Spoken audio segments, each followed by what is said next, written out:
Lost you there, but now I'm back. But let me show you what's happening here. You can see that the crank's getting pushed right out. You can see on this side. There, you can probably see the bearing getting pressed out here. It's almost out all the way. A couple more cranks and we'll have it. Put this back in here.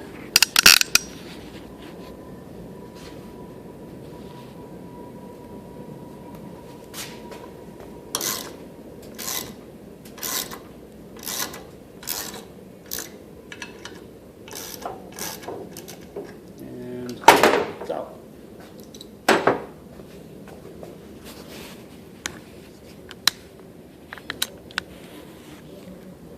It's that easy. The crank is officially removed. And you can see the two holes where the screws came out, or the bolts that we put in. No damage, no popping, no nothing. Next video we'll be putting it back in. That's even easier. Thanks for watching.